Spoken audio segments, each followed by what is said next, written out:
Hi guys, and welcome back to Coil Life. Today we're going to be having a look at this mod here. This is the Livepor 200 from Yosta. Livepor, I don't know how they want to pronounce it, you decide. It's a dual 18650 200 watt mod, and I have to say I quite enjoy it.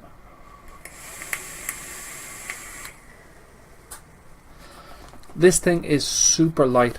I mean, I don't think I have a lighter device at all. Basically the weight is a little more than your two 18650 batteries in here. It's like a rubberized plastic device. It's in the sort of comfortable form factor of this as well, which is quite good. I really like it. Nice big decent screen with all the relevant information on there.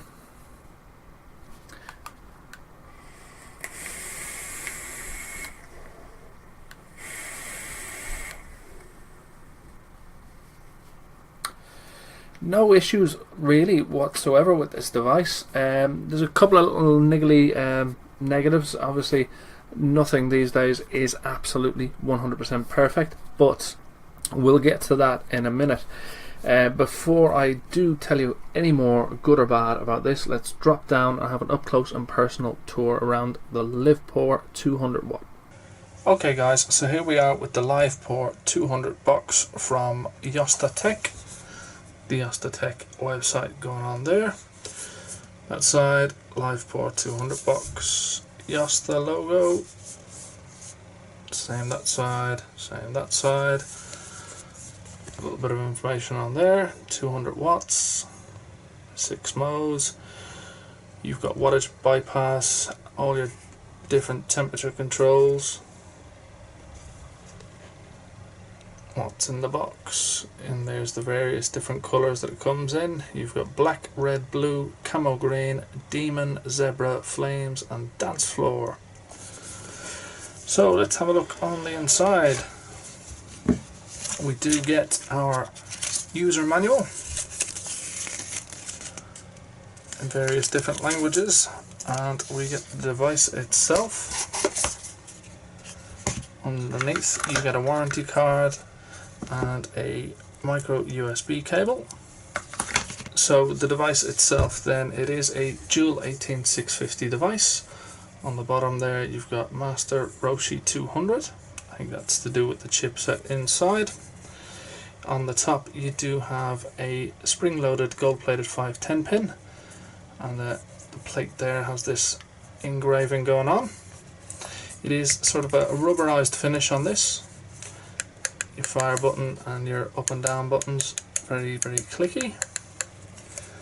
The back panel then, you do have this little cutout to get your nail in there and pull that off, and it is held in place by magnets that are covered up. 4 magnets, one in each corner, corresponding on the inside. Then the battery tray, this is where I think for me it lets the device down a little bit.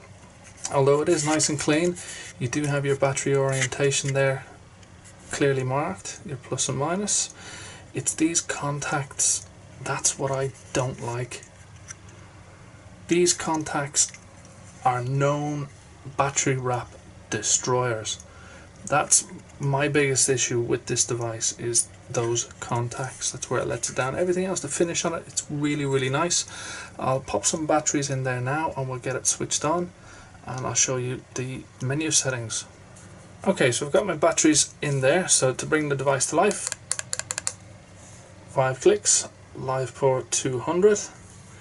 So you've got your power, you've got your wattage, you've got your resistance, your voltage, a puff counter, your amps and your battery cell indicators there. So to bring it up in your wattage, just hold that down. It does move quite fast, although it goes up in 0.1 increments until you get to 100 watts. It's all the way up to 200 watts, and then it does round robin, which is a nice feature. Then to scroll through your menu, 3 clicks brings this flashing power here.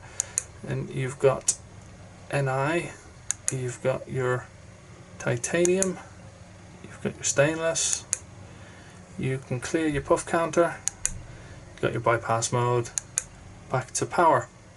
Then when you're in temperature control, you can go from 200 Fahrenheit to 600. If you want to change your wattage, 2 clicks and then you can change your wattage just like so.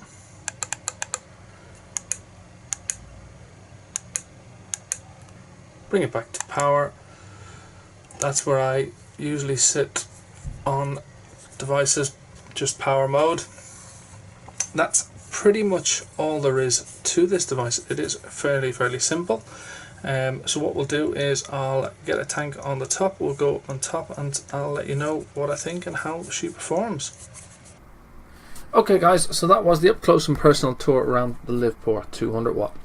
So what do we think? I think a major pro for this device is the weight. It weighs absolutely nothing. It's so light, it's unbelievable. The nice clicky fire buttons, and the nice big screen that you've got all your information on there. I do have a Sherman tank on the top here at the moment. I'm running it at 70 watts. If that will focus for me.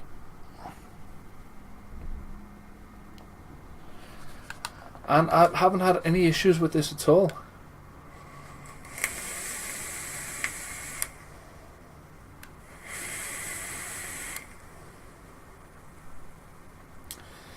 It does exactly what it needs to do. And another major pro for this is the price point. I've been having a look around a few sites and you can get this for £30 or less, depending on where you shop. So if you're looking for a decent mod at a budget price, this is the one to go for, definitely. The only real negatives I have to say for this is, as you saw in the up close, the battery contacts. Now I just don't like those battery contacts, because when you're pulling your batteries out of there, they have a tendency to tear at your battery wraps. Now over time you're going to have to rewrap your batteries. Also, with it's just metal bent around, putting your batteries in and out. Over time that's going to loosen, so you might have to rebend out your contacts so that they make a proper secure connection to your batteries. That's the only real negative I've got to say for this. I mean, it looks nice, it feels so comfortable in the hand, and it's so light. I like that rubberized finish as well. You can't really go wrong with one of these. Just be careful if you're putting your batteries in and out. You do it delicately as to not damage your battery wraps. Other than that, a sub £30 200 watt mod,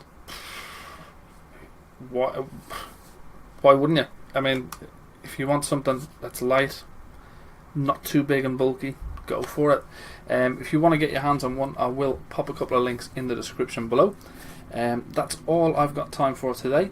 Thank you guys, as always, so much for watching. If you haven't already done so, please do hit that subscribe button below, and we'll catch you again soon.